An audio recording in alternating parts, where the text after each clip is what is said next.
नमस्कार, आपके साथ मैं हूं समीर अब्बास। जी हां, सिनवार का अंत, नए विध्वंस का आरंभ, अड़ी में आपका स्वागत है। याहिया सिनवार मारा जा चुका है और अब सबसे बड़ा सवाल यही है कि क्या युद्ध विराम होगा या फिर विध्वंस का नया आरंभ होगा।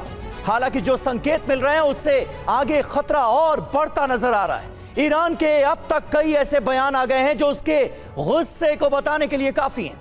ईरान बदले की आग में जल रहा है। दूसरी तरफ वो अरब देशों को इजराइल के खिलाफ एकजुट करने की कोशिश में भी लगा है। उधर इराक में भी ईरानी प्रॉक्सी गुट और ज्यादा एक्टिव हो गए हैं। लेबनान की तरफ से हमले बढ़ गए हैं। इजराइल के खिलाफ नई रणनीति पर काम चारों तरफ से होता नजर आ रहा है। आज इन तमाम समीकरणों पर रहेगी हमारी नजर। हमारे साथ जुड़े हुए कई खास मेहमान, उनके पास जाएं, लेकिन उससे पहले अहम खबर, इजराइल अमेरिका की बड़ी जंग की तैयारी। जी हां, 72 घंटे में 20 C-17 अमेरिकी विमान इजराइल पहुंच गए हैं। होने क्या वाला है आखिर? करीब 1000 अमेरिकी सैनिक इजराइल पहुंच गए हैं। थर्ड पैट्रियट डिफेंस सिस्टम की डिलीवरी की गई है। तेजी से इजराइल पहुंच रहे अमेरिकी हथियार, कुछ बड़ा होने वाला है क्या? ये तस्वीरें जो कोई भी देख रहा है उसके जहन में यही सवाल उठ रहे हैं। करीब 950 अमेरिकी सैनिक इजराइल पहुंचे हैं। ऐसे वक्त में जब इजराइल और ईरान के बीच तनाव चरम पर है, महासंग्राम जारी है, अमेरिकी हथियारों का इतनी भारी मात्रा में इजराइल पहुंचना, ये क्या बता रहा है? ये सबसे बड़ा सवाल है।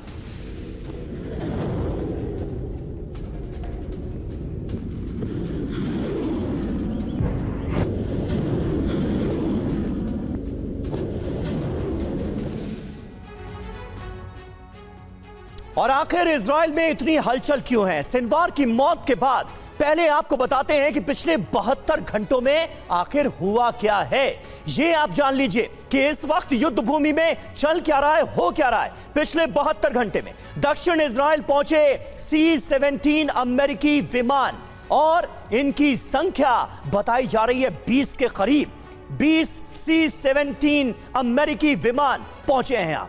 आर्टिलरी ब्रिगेड के अमेरिकी सैनिक यहां पर पहुंचे हैं और इनकी संख्या भी हम आपको बता रहे हैं, 500 से 750 अमेरिकी सैनिक आर्टिलरी ब्रिगेड से ताल्लुक रखने वाले पहुंच गए हैं इजराइल।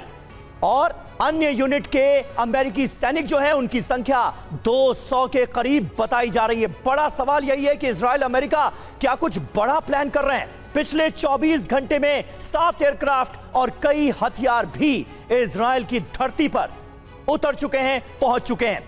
थर्ड और पैट्रियट एयर डिफेंस सिस्टम की बैटरीज भी यहां पर पहुंची हैं। Third defence system multi layering को अंजाम देगा और एक और मजबूत एयर डिफेंस सिस्टम अब इजराइल की सुरक्षा में तैनात रहेगा, अमेरिकी डिफेंस सिस्टम। थर्ड की अमेरिकी सैनिकों के साथ फ्रंट लाइन पर तैनाती की जाएगी। 3000 किलोमीटर तक बैलिस्टिक मिसाइल तबाह करने में सक्षम है थर्ड, और अब इसकी तैनाती इजराइल में की जा रही है। देखिए, बड़ा सवाल क्या है? यही है, इजराइल में इतनी तैनाती आखिर क्यों? इस कदर डिप्लॉयमेंट की ऐसी कौन सी जरूरत आन पड़ी? यह है बड़ा सवाल। क्या किसी बड़े हमले की आशंका है? इजराइल और अमेरिका मिलकर कुछ बड़ी प्लानिंग कर रहे हैं क्या? यह सवाल भी हर किसी के जहन में है। क्या इजराइल से कुछ बड़ा होने वाला है? यह है वो बड़ा सवाल जिसका जवाब ढूंढने की आज हम करेंगे कोशिश। तो इस हैवी डिप्लॉयमेंट के मायने क्या है, मतलब क्या है? अमेरिका का यूं इजराइल की धरती पर इन्वॉल्व होना, इस जंग से जुड़ना, यह क्या बता रहा है? हमारे साथ इस वक्त तमाम खास मेहमानों का एक बहुत बड़ा पैनल मौजूद है, उनसे आपका तारुफ करा दें। लेफ्टिनेंट जनरल संजय कुलकर्णी हमारे साथ मौजूद हैं, प्रोफेसर अमिताभ सिंह हमारे साथ मौजूद हैं, विदेश मामलों के जानकार हैं। एवीएम PK श्रीवास्तव हमारे साथ मौजूद हैं, एम्बेसडर महेश सचदेव हमारे साथ मौजूद हैं। लेकिन कुलकर्णी साहब, चर्चा की शुरुआत आपसे करेंगे क्योंकि यह कहा जा रहा है कि यह अंत नहीं, यह आरंभ है। आरंभ किसका? ये जो डिप्लॉयमेंट हुआ है, ये जो अमेरिका की इन्वॉल्वमेंट इस वक्त इजराइल की धरती पर नजर आ रही है, इसका सबसे बड़ा सबब क्या नजर आता है आपको? समीर, अगर मैं ये कहूं कि जो आप जैसे कह रहे हैं, ये अंत नहीं, ये आरंभ है। ये आरंभ इसलिए है क्योंकि अब जिस प्रकार से नेतन्याहू ने जो स्टेटमेंट दिया है कि हमने जो बदला ले लिया है और अब अगर वो हॉस्टेजेस रिलीज करते हैं तो फिर ही अंत माना जाएगा, नहीं तो ये अंत नहीं माना जाएगा। ऐसे इसमें हम जब देखते हैं कि सिनवार जो है एक बहुत बड़ा आतंकी, क्योंकि आप अगर पॉलिटिकल देखें तो हनिया को तो मारा दिया, पर जो मिलिट्री हेड था वो था ये, और दैफ और हनिया के मारने के बाद अब ये लीडरलेस रह गए, जहाँ पे लीडरशिप नहीं है। और अगर हम जब देखते हैं कि जिसके पास भी अब लीडरशिप आती है वो कहाँ बैठा है, वो किधर बैठा है, वो तो कतार में बैठा है, तो कतार में लेकर के लीडरशिप नहीं हो सकती है। तो ऐसे हालात में अगर देखें हमास का खात्मा, मतलब कम से कम लीडरशिप का खात्मा देखा जा सकता है। अब उसको अगर डिसार्म करना है पूरे हमास को, उसको थोड़ा समय लगेगा। हिजबुल्लाह की लीडरशिप खत्म है, वह उसको भी जिस प्रकार से सदर्न लेबनान में कार्रवाई शुरू है उसके मद्देनजर अगर हम देखें तो सदर्न लेबनान का भी वही हाल होगा जो गाजा पट्टी का हुआ। ईरान को अब देखना है ईरान किस प्रकार से भूमिका निभाता है। इसलिए जो आप कह रहे हैं बार बार कि इस तरह के थर्ड जो आए हैं वो इसलिए आए हैं air defence protection of Israel के लिए, कि ऐसे ना हो, क्योंकि ईरान ने की काबिलियत का जो है वो दिखाया है कि उसके पास क्या काबिलियत है। इतनी दूर रहने के बाद भी ईरान के ऊपर हमला हो सकता है, इजराइल के ऊपर हमला हो सकता है। इसलिए इजराइल के प्रोटेक्शन के लिए इतने सारे थर्ड मिसाइल्स आ रहे हैं, जिससे कि इजराइल का प्रोटेक्शन तो अब श्योर है। ये देखना जरूरी है कि अमेरिका अब कितना प्रेशराइज कर सकता है इजराइल को कि अब सीज फायर की ओर बढ़ा जाए, और मुझे लगता है वक्त आ गया है। मेरा सवाल इससे एक और आगे कदम उठाते हुए है कि क्या वाकई अमेरिका ऐसा चाहता भी है? क्या अमेरिका सीज फायर के पक्ष में भी है, या फिर सिर्फ और सिर्फ अमेरिका की तरफ से बयानबाजी की जा रही है और पर्दे के पीछे इजराइल को हवा दी जा रही है? प्रोफेसर अमिताभ सिंह, अगर इसका आप जवाब दे पाएं। और इजराइल के इरादे, याहिया सिनवार को खत्म कर दिया गया, जाहिर है 7 अक्टूबर को जो इजराइल पर सबसे बड़ा बर्बर हमला हुआ था उसका आर्किटेक्ट यही शख्स था। इसको खत्म कर दिया गया, लेकिन जंग खत्म नहीं हुई है, गाजा पर हमले खत्म नहीं हुए हैं, ऑपरेशन खत्म नहीं हुआ है। तो अब इससे आगे और क्या, गाजा में क्या करने की मंशा है इजराइल की? देखिए, पहला सवाल कि अमेरिका इसके पीछे है कि नहीं। बेंयामिन नेतन्याहू 2 कदम आगे चलते हैं, अमेरिका उनके पीछे आता है। जिस तरह के स्टेप्स लिए गए आपने देखा होगा, चाहे वो इस्माइल हानिया को मारना हो, हसन नसरल्लाह को मारना हो, ये इन सब स्टेप्स बेंयामिन नेतन्याहू ने अपने इनिशिएटिव पे लिया है, अमेरिका को बाद में इन्फॉर्म किया है, और अमेरिका को इससे प्रॉब्लम नहीं है। रही बात अगर ये गजा का करना क्या चाहते हैं, देखिए गजा में ये अब परमानेंट अपना प्रेजेंस चाहेंगे, चाहे वो पॉलिटिकल प्रेजेंस हो, एडमिनिस्ट्रेटिव प्रेजेंस हो, या मिलिट्री प्रेजेंस हो, या ये तीनों हो। जिस तरह पैलेस्टीनियन अथॉरिटी चला रही है वेस्ट बैंक को, उस टाइप का अरेंजमेंट कुछ यहां भी करेंगे।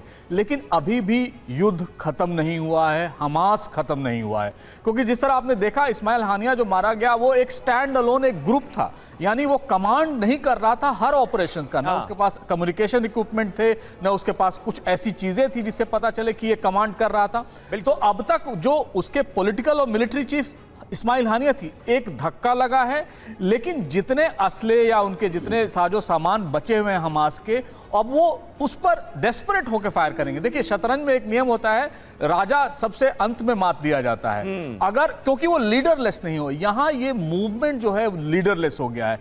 लीडरलेस होने के 2 फायदे हैं या घाटा। पहला तो है कि अगर आप लीडर को मार दिया आपने तो जाहिर है एक साइकोलॉजिकल सेटबैक तो है ही, लेकिन अगर लीडरलेस मूवमेंट हो और वो आर्म मूवमेंट हो तो वो और खूंखार हो सकता है। इसी को देखते हुए मुझे नहीं लगता। और रही बेंयामिन नेतन्याहू की बात, बेंयामिन नेतन्याहू गाजा पे ही नहीं रुकेंगे, उनके लिए लेबनान है, सीरिया है, इराक है, हूती है, ईरान है, और ये चलता रहेगा। पूरे वेस्ट एशिया इसके जद में आने वाला है। और जितना आप बता रहे थे मिलिट्री फॉर्मेशंस अमेरिका के आ रहे हैं, वो सारे ये इंश्योर करेंगे कि किसी ना किसी तरह ये आग सुलगती रहे।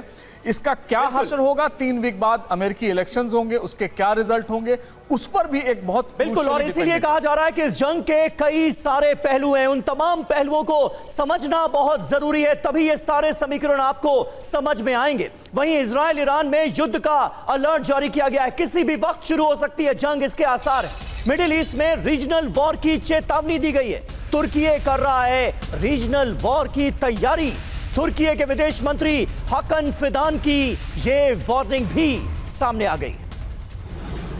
तो ये बड़ी खबर, मिडिल ईस्ट में रीजनल वॉर की चेतावनी जारी की गई है। तुर्की के विदेश मंत्री हकन फिदान की ये वार्निंग सामने आई है और तुर्की भी रीजनल वॉर के लिए खुद को तैयार कर रहा है। मिडिल ईस्ट में रीजनल वॉर की चेतावनी, किसी भी वक्त शुरू हो सकती है जंग, यानी चिंगारियां यहां पर भी भड़कती हुई नजर आ रही हैं और ये जंग अपना दायरा बढ़ाता हुआ सीधे तौर पर यह युद्ध नजर आ रहा है।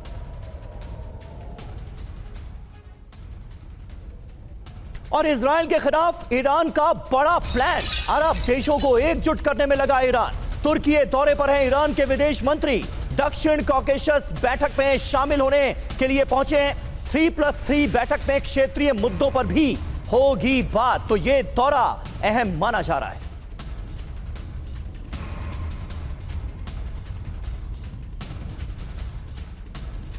तो क्या मिडिल ईस्ट में क्षेत्रीय युद्ध छिड़ जाएगा? आपको 5 सबूत इसके दिखाते हैं। 5 सबूत आपके सामने रखने जा रहे हैं। पहला, अरब देशों को एकजुट करने की कोशिश हो रही है। दूसरा, रीजनल वॉर की तैयारी में है तुर्की।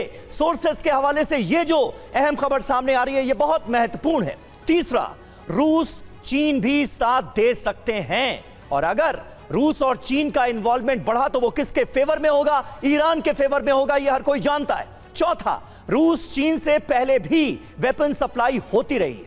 पांचवा, ईरान भी लगातार मोर्चे बंदी कर रहा है और जिस तरह से एक एक करके उसके प्रॉक्सीज के बड़े कमांडर्स मारे गए हैं, टॉप लीडरशिप को इजराइल ने खत्म कर दिया है, उसके बाद यह हर कोई जानता है कि ईरान भी बदले की आग में जल रहा है, धधक रहा है। श्रीवास्तव जी, इस पूरे डेवलपमेंट को आप कैसे देखते हैं? क्योंकि इजराइल ने टॉप लीडरशिप को खत्म कर दिया है, हमास और हिजबुल्लाह की कमर तोड़कर रख दी है और अभी तक इजराइल पर इस बात का दबाव भी बढ़ता हुआ हम देख रहे हैं कि ईरान से हमलों का अभी तक बदला नहीं लिया गया है, जवाब नहीं दिया गया। उधर ईरान भी तैयार है। होता क्या आप देख रहे हैं? ऐसा लगता है कभी कभी तो कि पूरा मिडिल ईस्ट सुलगने लगेगा। समीर, ये जो टाइम लगा है इजराइल को रिस्पॉन्ड करने के लिए, ईरान का और बदला लेने वाली बात जो होती है जी, उसके पीछे सबसे बड़ी बात यह है कि यूएस के साथ एक नेगोशिएशन चल रहे हैं। अब आप कहेंगे नेगोशिएशन किस बात के चल रहे हैं? नेगोशिएशन ये चल रहा है कि आप मिलिट्री टारगेट्स को ही अटैक करें, जो आपके फ्यूल के टारगेट्स हैं या जो पेट्रोलियम टारगेट्स हैं या न्यूक्लियर टारगेट, उसको मत अटैक करिए। उसका रीज़न क्या है कि अगर आप देखिए, अभी इलेक्शंस होने वाले हैं, 3 हफ्ते ही दूर हैं अमेरिका में, और अगर इस वक्त फ्यूल डंप्स वगैरह पर अटैक होता है और ऑयल की प्राइसेस और फ्यूल की प्राइसेस बढ़ जाती हैं, इसका बहुत नेगेटिव इम्पैक्ट पड़ेगा अमेरिकन इलेक्शंस के ऊपर। तो ये भी ध्यान में रखा जाता है। जो करंट एडमिनिस्ट्रेशन है वो इसलिए सजग और सचेत है जी। अब आते हैं दूसरी बात पे कि आखिरकार शनिवार को मारने के बाद जी, आप देख रहे हैं, आपने खुद ही कहा ईरान बदले की आग में धधक रहा है। बिल्कुल जरूर। तो ईरान को डेटर करने के लिए उन्होंने ये सारी साजो सामग्री वहां भेजी है और विजिबली भेजी है।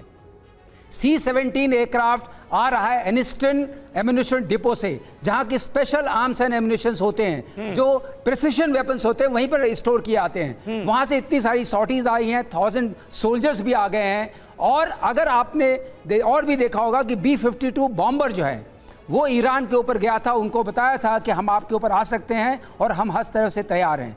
तो अमेरिका की कोशिश ये है कि ईरान जो अपने बदले की तैयारी में लगेगा शनिवार को लेके, वो ना शुरू हो, उसकी बात नहीं शुरू हो, और ये चीज़ जहां जब तक इलेक्शन होने वाले हैं तब तक वो डिफर कर जाए। वो बहुत ज़रूरी है अमेरिकन स्टैंड पॉइंट से। मगर अमेरिका कभी भी इसराइल को सपोर्ट करना बंद नहीं कर सकता है, जैसा आपने कहा, पर्दे के पीछे से कोई भी बात हो। और दूसरा, अमेरिका का एक पॉइंट हमेशा रहेगा कि ईरान अपने न्यूक्लियर एम्बिशंस में सक्सेसफुल नहीं हो, जो कि हमेशा चैटर चल रहा है कि ईरान ऑलमोस्ट सक्सेसफुल हो चुका है, अब उसको सिर्फ बनाने की बात है, उसके बाद सफिशिएंट यूरेनियम वगैरह है, लेकिन उसका इस्तेमाल करना ही बाकी है। इन दोनों को अगर आप साथ रखें तो ये लगता है कि ये जो मूवमेंट हो रहा है इस वक्त, जो इतना विजिबल हो रहा है, उसका पर्पस है ईरान को सोचने पर मजबूर करना। बिल्कुल, ईरान को सोचने पर मजबूर करना। और मुझे तो यह भी लग रहा है कि 2 बड़े प्लेयर्स, अमेरिका और रशिया, अब खुलकर सामने आ रहे हैं। देखिए, अमेरिका का जिक्र तो बार बार हो रहा है कि वो इजराइल के साथ है, लेकिन रूस ईरान के साथ है, लेकिन अभी तक कुछ किया नहीं है। अब रूस ने क्या कहा है वो आपको बताने जा रहे हैं। इजराइल को रूस ने डायरेक्ट वार्निंग दे दी है। ईरान के न्यूक्लियर फैसिलिटी पर हमला ना करने की चेतावनी कहां से आई है? रशिया से। विनाशकारी होगा इजरायली हमले का अंजाम। अगर ऐसा हुआ तो इसका अंजाम विध्वंसकारी होगा, विनाशकारी होगा, ये रूस ने बताया है। रूस के उप विदेश मंत्री रयाबकोव ने यह सीधी चेतावनी दे दी है इजराइल को। कहा है कि ईरान के न्यूक्लियर फैसिलिटी पर हमला ना किया जाए, और अगर ऐसा हुआ तो इसका अंजाम भयावह होगा। ये अपने आप में बड़ी खबर है। ऐसे वक्त में जब ये आसार जताए जा रहे हैं, आशंका जताई जा रही है कि इस युद्ध का दायरा कहीं ज्यादा बढ़ ना जाए, ऐसे वक्त में अमेरिका अपनी फौज को उतारता नजर आ रहा है। इजराइल की धरती पर C-17 गरज रहे हैं, और दूसरी तरफ रूस धमकी दे रहा है इजराइल को कि ईरान के न्यूक्लियर एस्टैब्लिशमेंट पर हमले के बारे में सोचना भी नहीं।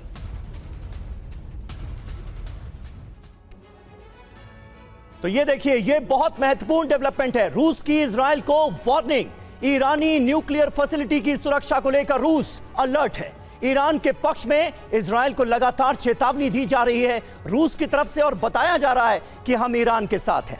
ईरानी न्यूक्लियर फैसिलिटी पर हमले का अंजाम बुरा होगा, यह कहा है रूस ने। अगले कुछ दिनों में ईरान पर बड़ा हमला कर सकता है इजराइल, इस तरह की रिपोर्ट सामने आ रही है।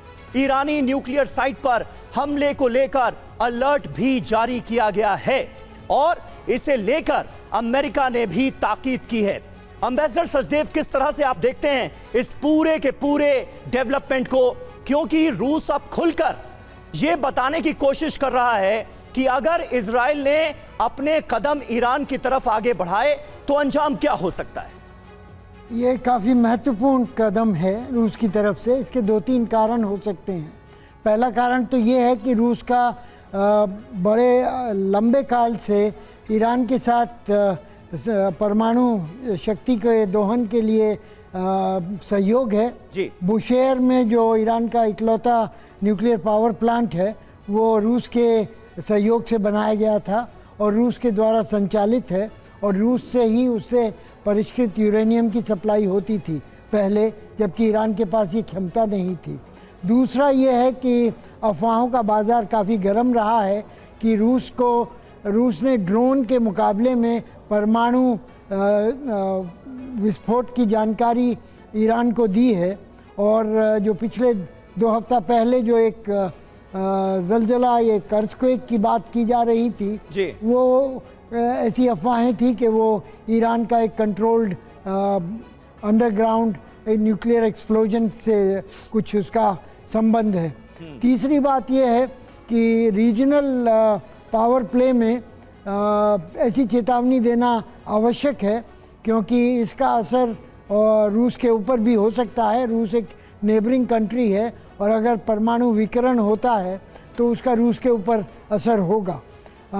चौथी बात ये होगी कि इस तरह से अगर लड़ाई भड़कती है तो दुनिया का ध्यान यूक्रेन और रशिया की लड़ाई के निर्णायक दौर से हट जाएगा, और ईरान और इजराइल के बीच में अमेरिका के साथ मिल करके जो कुछ भी हो रहा है उसकी तरफ ध्यान बटेगा। तो ये भी रूस के लिए हित में नहीं होगा। मनीष झा भी हमारे साथ मौजूद हैं। मनीष, ये पूरी खबर आप देख रहे थे, और जिस खबर से हमने चर्चा की शुरुआत की है, अमेरिका की तरफ से जो जबरदस्त डिप्लॉयमेंट नजर आ रहा है इजराइल की धरती पर, क्या ये इस बात की मुनादी भी है कि अगर वक्त जरूरत पड़ी, वक्त ऐसा आया, तो अमेरिका बूट्स ऑन ग्राउंड भी इजराइल की धरती पर उतार सकता है, इजराइल की मदद कर सकता है? देखिए, आदर्श स्थिति तो यही होती कि सिनवार के मारे जाने के बाद सीज फायर होता, 101 बंधक रिहा हो जाते, और मध्य पूर्व जो कि इस वक्त युद्ध की आग में धधक रहा है, वहां पर शांति होती। लेकिन ऐसा हो नहीं रहा है, बिल्कुल, और आगे भी कोई ऐसी प्लानिंग है नहीं। जब नेतन्याहू सिनवार के मरने के बाद कहते हैं कि it's a beginning of the end, उसमें यह समझ में नहीं आता कि बिगिनिंग किसका और एंड किसका है। ऐसा लगता है कि नेतन्याहू का जो अगला टारगेट है वो अब हमास और हिजबुल्लाह से आगे इसका असली दुश्मन यानी ईरान के एंड की तरफ है। और अगर ऐसा है तो फिर अमेरिका को कंधे से कंधे मिलाकर इजराइल का साथ देना होगा, और इसी की तैयारी अमेरिका कर रहा है। इसी के तहत उन्होंने C-17 ग्लोब मास्टर के जरिए हथियार, साजो सामान और मिलिट्री पहुंचाए।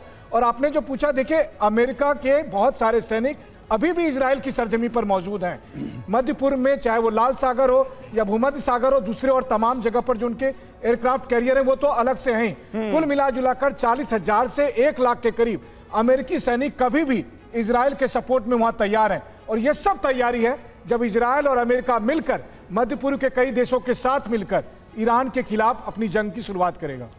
बिल्कुल बिल्कुल मनीष, बने रहे आप हमारे साथ। और देखिए, इस बीच एक अहम खबर, सिनवार की मौत पर ईरान ने बड़ा ऐलान कर दिया है। रेजिस्टेंस और मजबूत होगा, यह कहा गया है ईरान की तरफ से। यूएन में ईरानी मिशन ने कहा युवाओं का रोल मॉडल था याह्या सिनवार, शहीद कभी मरते नहीं, वो अमर हो जाते हैं। ये ईरान का पक्ष, ईरान का पहलू सामने आया है। याह्या सिनवार की मौत के बाद यूएन में ईरानी मिशन ने कहा है शहीद कभी मरते नहीं, वो अमर हो जाते हैं। याह्या सिनवार के लिए इन बातों का जिक्र किया गया है और उसे युवाओं का रोल मॉडल करार दिया है ईरान ने।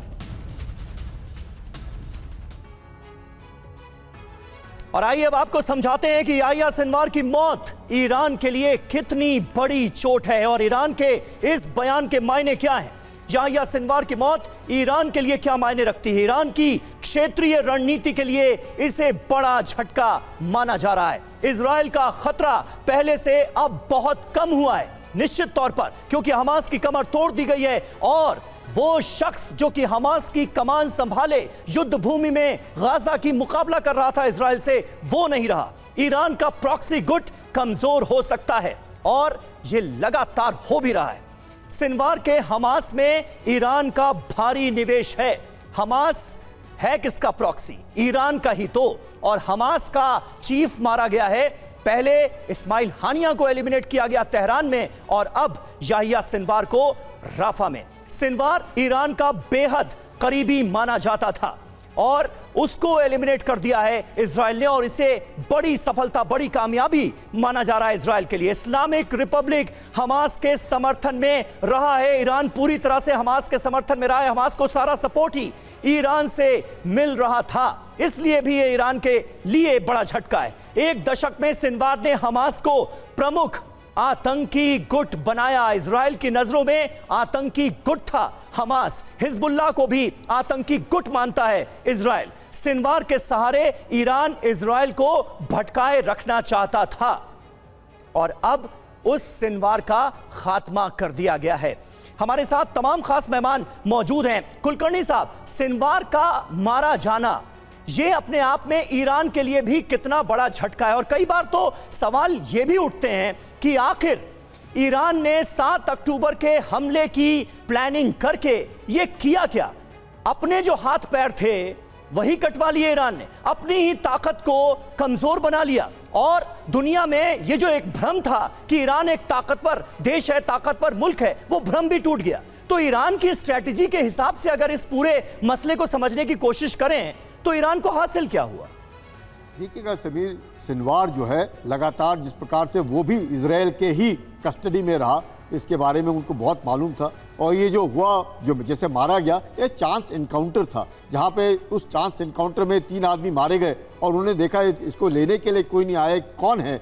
तो उसके बाद पता चला ये जो आदमी मरा हुआ है ये तो सिनवार जैसे दिखता है और डीएनए तो इनके पास थे, तो डीएनए टेस्ट से कंफर्म हो गया। अब ईरान जो है वो लगातार, आप सिनवार भी आप देखिएगा 7 अक्टूबर से 2023 से लगातार या अपने आप को हाइड आउट में रखा। इतने 400 किलोमीटर के आसपास जो टनल बिछा रखे हैं उसकी पूरी मदद लेकर के नीचे रहा। कम्युनिकेशन नहीं, कुछ नहीं, ह्यूमन इंटेलिजेंस के द्वारा, ह्यूमन कम्युनिकेशन स्किल्स के द्वारा उसने अपने आप को जिंदा रखा 1 साल के लिए। और उसका जिंदा रहना बहुत ज़रूरी था, क्योंकि जब तक वो जिंदा था तब तक आप देख सकते हैं कि 1 साल राफा में इजराइल घुसी हुई है, सब जगह इजराइल है, पर खात्मा नहीं कर सकी है क्योंकि सिनवार जिंदा था। और सिनवार के जिंदा रहने के कारण ही ईरान को भी लग रहा था कि कुछ ना कुछ रेजिस्टेंस, बिकॉज 15 दिन के अंदर हिजबुल्लाह का खात्मा और पूरा लीडरशिप का खात्मा, ये एक बहुत बड़ा झटका लगा ईरान को। बिल्कुल सही बात है, झटका तो है ही और गाजा में जो रेजिस्टेंस था वो ही खत्म हो गया।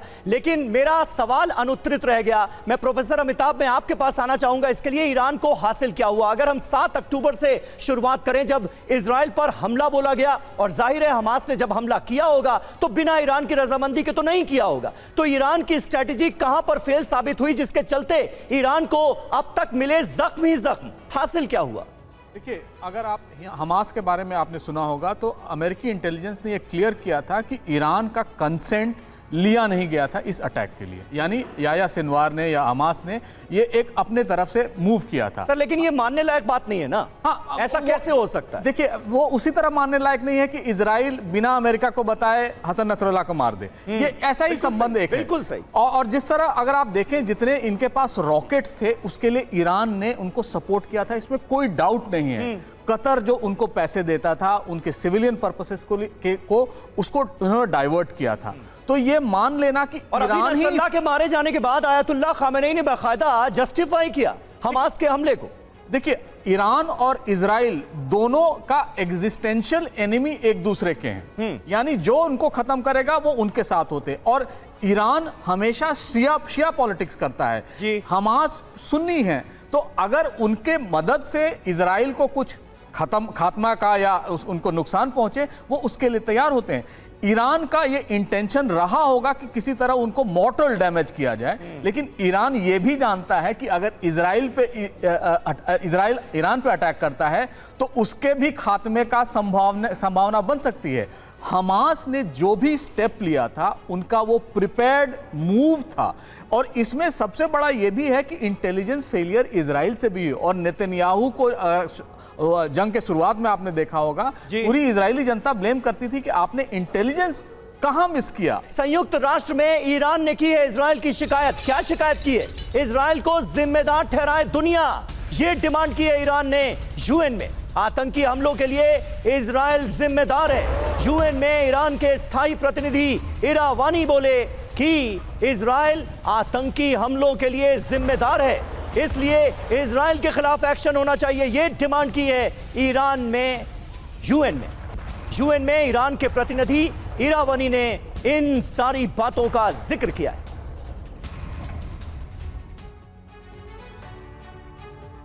तो यूएन में ईरानी राजदूत और स्थायी प्रतिनिधि सईद इरावानी ने क्या कहा है, यह आप एक बार फिर से समझ लीजिए। गाजा से लेबनान तक इजराइल ने नरसंहार किया है, यह बताया गया है। सीरिया पर भी इजराइल के दमनकारी हमले हो रहे हैं।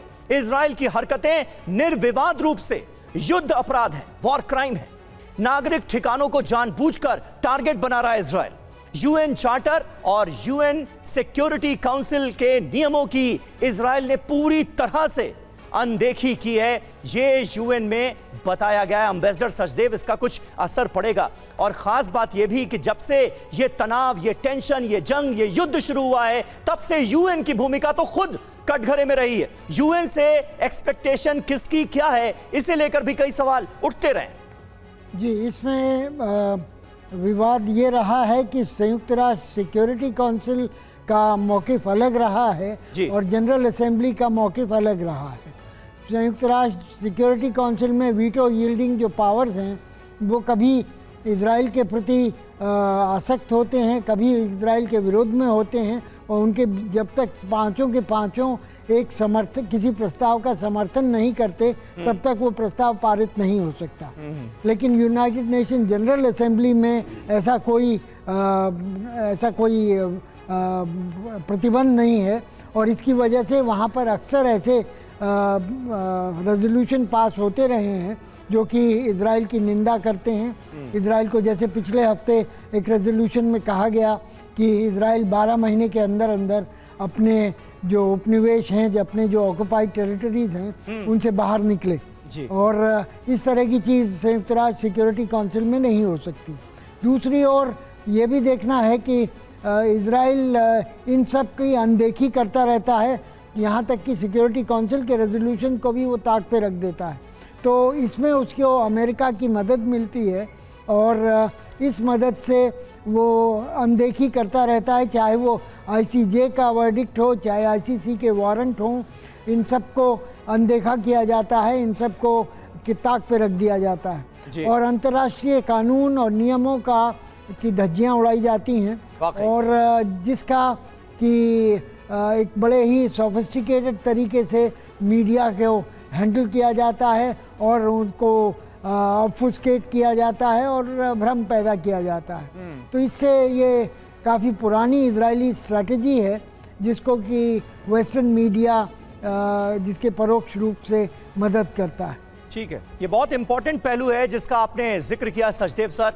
एक अहम खबर और हमारे पास आ रही है, इजरायली रक्षा मंत्री का देखिए क्या बड़ा बयान सामने आया है। आतंकी सिनवार के खात्मे से संदेश गया है, बाकियों का भी यही हाल होगा, ये कहा है योव गैलेंट ने।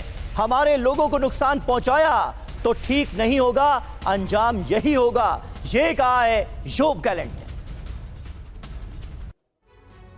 तो याहिया सिनवार के मारे जाने के बाद इजराइल के हौसले बुलंद हैं। अब सवाल यह है कि इजराइल का अगला टारगेट कौन होगा।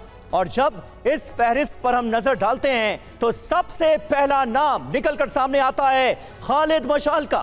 हमास का ये नया चीफ बनाया गया है। आयतुल्लाह अली खामेनेई ईरान के सर्वोच्च नेता, ये भी इजराइल की हिट लिस्ट पर है। इसके अलावा Abdul Malik al Houthi chief, ये भी इजराइल का प्राइम टारगेट है।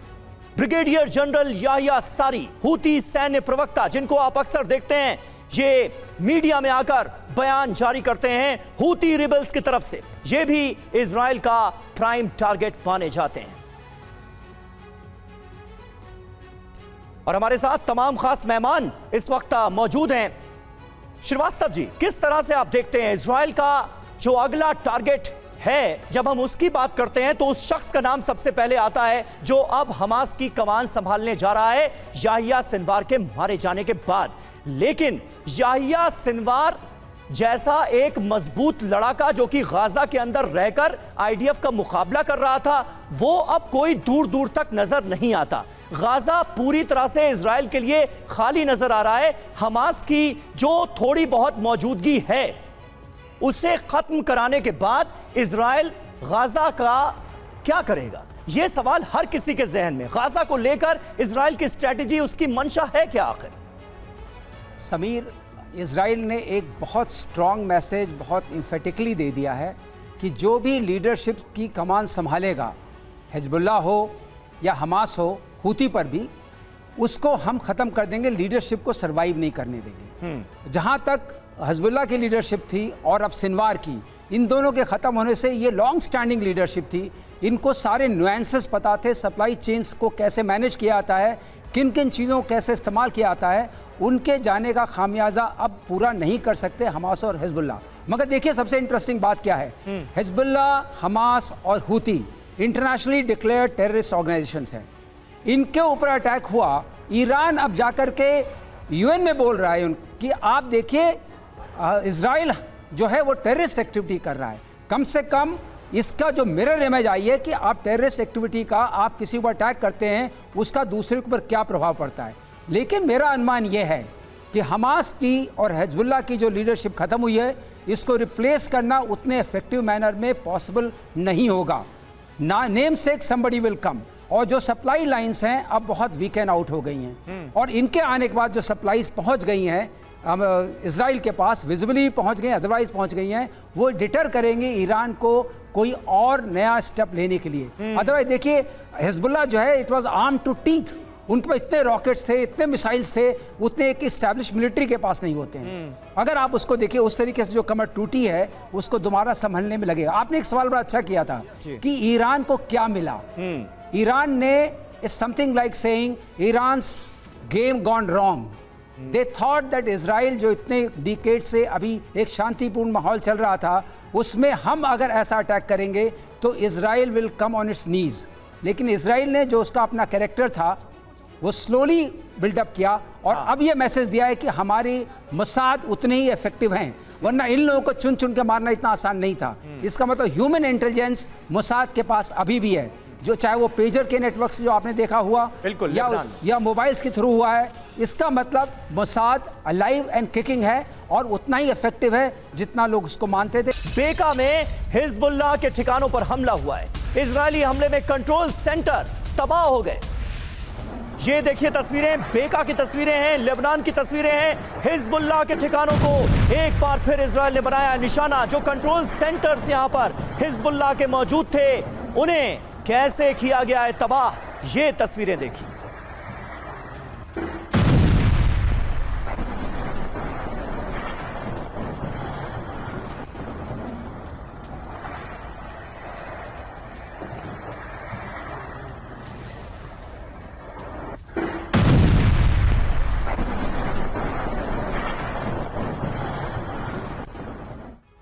और वहीं राफा में इजरायली सैनिकों पर घातक हमला हुआ है। हमास की टनल सर्च कर रहे सैनिकों पर अटैक हुआ है। एक बार फिर हमास की मौजूदगी राफा में नजर आई। राफा में हमास की टनल में रखे थे विस्फोटक।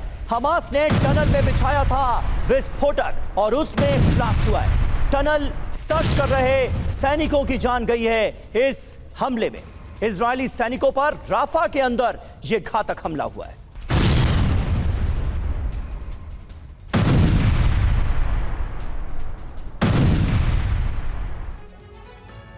और हिजबुल्लाह पर मिसाइल बोट से हमले की खबर सामने आ रही है। इजरायली नौसेना ने नेवल गन से यह अटैक किया। लेबनान के शोर इलाके में हिजबुल्लाह को किया गया है कैसे टारगेट, ये देखिए।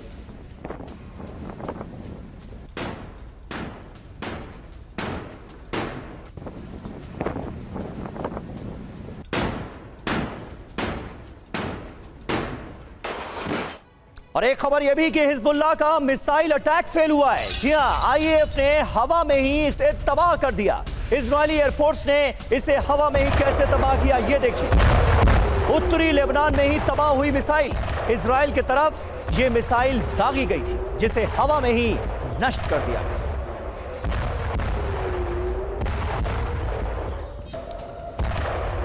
तो ये तस्वीरें आप देखते रहिए। मनीष झा हमारे सहयोगी हमारे साथ मौजूद हैं। मनीष, अमेरिका तो पूरी तरह से इजराइल के साथ है। अब तक का जो घटनाक्रम है वो सीधे तौर पर इसकी ताकीद करता है, लेकिन रूस किस कदर ईरान के साथ है, इस सवाल का जवाब जो है वो हर कोई जानना चाहता है। अगर ऐसी नौबत आई, अगर इजराइल ने ईरान पर हमला किया और वो कर दिया जिसकी मनाही है, जिसकी ताकीद हर जगह से की गई है, अमेरिका ने भी जिसके लिए रजामंदी नहीं दी, अगर वो भी कर दिया गया तो फिर रूस क्या ईरान के समर्थन में आ सकता है? आ सकता है तो किस हद तक? देखिए, वो कहते हैं ना कि हीरा है सदा के लिए, लेकिन रूस की में कहावत है कि एक बार के लिए हीरा फेल कर सकता है, हाँ। लेकिन रूस की दोस्ती फेल नहीं होती है। 1971 में जिस तरह से रूस ने भारत की मदद की थी, उससे कहीं ज्यादा आज की तारीख में रूस के लिए ईरान है। अच्छा। और ऐसी स्थिति में अगर ईरान पर हमला होता है और अगर ईरान पर हमले के समय इजराइल के साथ साथ अमेरिका प्रत्यक्ष तौर पर दिखाई देता है, तो रूस को साफ तौर पर एक दलील मिल जाएगी, बहाना मिल जाएगा इस युद्ध में एंट्री के लिए। वैसे भी इस 3 साल की जंग में अगर रूस को के साथ देखें आप, तो बेलारूस के अलावा ईरान एक ऐसा मुल्क है जो खुलकर यूक्रेन युद्ध में साथ आया। और ऐसे में रूस की सरकार, रूस की सेना, रूस की जनता यह मन बना चुकी है कि बेलारूस के बाद जो अगला पार्टनर उनका है, भरोसेमंद पार्टनर, वो ईरान होगा। और इसलिए वो रूस और ईरान के बीच सिक्योरिटी एग्रीमेंट हो भी रहे हैं। ऐसे हालात में जब एक बार इजराइल की तरफ से हमला होगा, और चूंकि जब ईरान काउंटर करेगा तो इजराइल के बचाव में अमेरिका को कूदकर आना ही पड़ेगा। बस यहीं से रूस की एंट्री होगी। और उसके बाद जो जंग अब तक आप ईरान और इजराइल के बीच में प्रॉक्सी के जरिए देख रहे थे, वो अब तब रूस और अमेरिका के बीच में बगैर प्रॉक्सी के साफ तौर पर देख पाएंगे। बिल्कुल, ये बहुत महत्वपूर्ण बात आपने कही। और रूस यूक्रेन युद्ध में भी हम लगातार देखते ही आ रहे हैं कि किस तरह से रूस और अमेरिका आमने सामने है। वही स्थिति मिडिल ईस्ट में भी होने जा रही है क्या, ये सवाल जहन में आता है। इजरायली पीएम नेतन्याहू इस बीच क्या कह रहे हैं, आइए उस पर नजर डालते हैं। बंधक नहीं लौटाए तो बहुत बुरा अंजाम होगा, हमारा मिशन अभी खत्म नहीं हुआ है।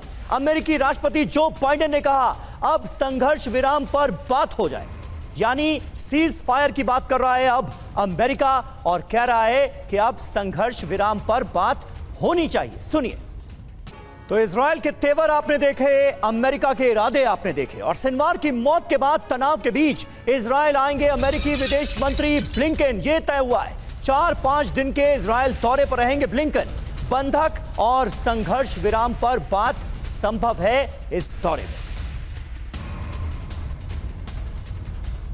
और हमारे साथ इस वक्त कुलकर्णी साहब, मैं आपसे जानना चाहूंगा, बंधकों का जहां तक सवाल है, ये कितना बड़ा प्राइम कंसर्न इजराइल के मद्देनजर अगर हम बात करें तो आपको नजर आता है, या फिर अब जो मोटिव है वो सीधे तौर पर बदल चुका है? पहले जिन याह्या सिनवार और इस्माइल हानिया के थ्रू कतर में बैठकर बंधकों की रिहाई की सारी डील होती थी, बातचीत होती थी, अब उनको एलिमिनेट करने के बाद हमास के लड़ाकों को यह मैसेज दिया जा रहा है कि बंधकों को फौरन रिहा करो वरना तुम्हारा भी अंजाम यही होगा। सबीर, इससे पहले क्या मैं इसका सवाल का जवाब दूं, मैं बताना चाहता हूं कि एक जबरदस्त विडंबना है। जेलेंस्की जो है यूक्रेन के, वो भी यहूदी हैं और रूस में भी बहुत यहूदी हैं और इजराइल में भी रूस के समर्थक यहूदी बहुत ज़्यादा हैं। तो ये एक बड़ी ज़बरदस्त विडंबना है। और जहाँ तक जैसे आपने कहा कि ये जितने भी है, ये जो बंधक हैं, उनको छोड़ना निहायत ज़रूरी है। पहले भी लड़ाई में भी अगर शुरुआत में ही पहले महीने में अगर ये बंधक छोड़ दिए होते तो ये नौबत नहीं आती। इजराइल अपने हर नागरिक के लिए जान देने के लिए तैयार रहता है और यही कारण है कि यहूदियों की जो मनोबल है उतना ऊंचा इसलिए है क्योंकि वो जानते हैं कि पूरा देश हर एक यहूदी के पीछे खड़ा है। कोई भी यहूदी कहीं पर भी दुनिया में कहीं पर भी हो, उसकी जो मैं कहूँगा मान्यता है यहूदियों के लिए बहुत ज़्यादा है। और उसके मद्देनज़र मुझे ऐसे लगता है, मेरा ये मानना है कि शायद अब जो भी 70, 80, 101 में से जो बंधक है जो बचे होंगे, उनके लिए अब रिहा होंगे और ये युद्ध जो है समाप्त होगा। ठीक है, ये युद्ध इससे ज़्यादा बढ़ नहीं सकता, इसमें नुकसान बहुत होगा। सिनवार की मौत की पुष्टि कर दी है, ये बड़ी खबर आ रही है।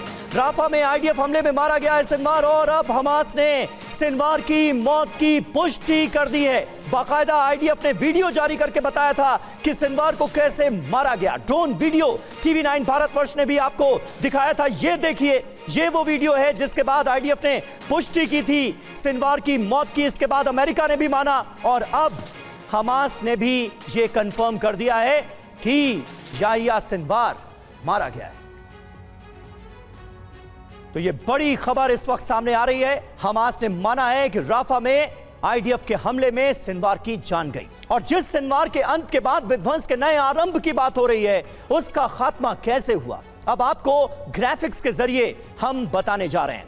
ताल अल सुल्तान राफा का ये इलाका, आईडीएफ की 828वीं बिस्लामैक ब्रिगेड की गश्त यहां पर हो रही थी। 3 आतंकियों की पहचान होती है, एनकाउंटर शुरू किया जाता है। याह्या सिनवार एक इमारत में छिपा हुआ था। पहले ड्रोन से पहचान की जाती है और फिर इसका काम तमाम कर दिया जाता है।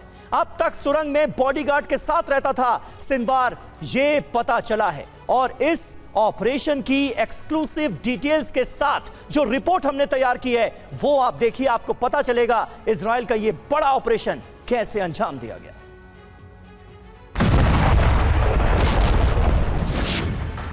ये वही याह्या सिनवार है जो हमास के जरिए कई बेगुनाहों का खून बहा चुका है। ये वही सिनवार है जो इजराइल का सबसे बड़ा दुश्मन है। ये वीडियो सिनवार के खात्मे से ठीक पहले का है। वीडियो में देख सकते हैं कि एक अपार्टमेंट के सोफे पर सिनवार बैठा दिख रहा है। पूरे कमरे में चारों ओर धूल की चादर बिछी है। सिनवार का सीधा हाथ जख्मी है। उसके दूसरे हाथ में एक लकड़ी का टुकड़ा है। सामने ड्रोन उसकी तरफ बढ़ रहा है और सिनवार लकड़ी का टुकड़ा ड्रोन की तरफ फेंकता है। 13 सेकंड का यह वीडियो खुद को ताकतवर समझने वाले हमास के टॉप लीडर याह्या सिनवार की बेबसी को दिखा रहा है। इसके बाद जो हुआ वो जानिए। इजरायली ड्रोन ने सबसे पहले सिनवार की लोकेशन और उसकी पहचान कंफर्म करने में आईडीएफ की मदद की। पहचान कंफर्म होते ही इजराइल ने जबरदस्त बमबारी कर दी, जिसमें सिनवार का खेल खत्म हो गया। सिनवार इस ऑपरेशन में मारे गए 3 हमास आतंकवादियों में से एक था। इजरायली सेना के मुताबिक हमास का खात्मा एक दिन पहले ही हो चुका था, लेकिन मारा गया शख्स सिनवार ही था। ये कंफर्म करने के लिए सबसे पहले याह्या सिनवार का डीएनए मैच किया। सिनवार का डीएनए इजराइल ने तब लिया था जब वो जेल में था। इसी डीएनए सैंपल से इजराइल ने मिलान कर सिनवार के मौत की पुष्टि की। सिनवार की बॉडी के पास से इजरायली सेना प्रमुख को कुछ चीजें मिली। सिनवार की लाश के पास से AK-47, एक लाइटर, UNRWA का कर्मचारी कार्ड और एक मेंटोस मिला है। याह्या सिनवार का तो खात्मा कर दिया गया, लेकिन बड़ा सवाल है कि क्या सिनवार के अंत के साथ ये युद्ध भी खत्म हो गया? क्या अब संघर्ष विराम होगा या फिर सिनवार के खात्मे की वजह से अब नया मोर्चा खुलेगा? और इस तरह से 7 अक्टूबर को इजराइल पर जो बर्बर हमला हुआ था उसके आर्किटेक्ट को मौत के घाट उतार दिया इजराइल ने। ये पूरा ऑपरेशन और इससे जुड़ी डिटेल्स हमने आपके साथ साझा की। अपने तमाम खास मेहमानों का शुक्रिया अदा करना चाहेंगे जो हमारे साथ जुड़े।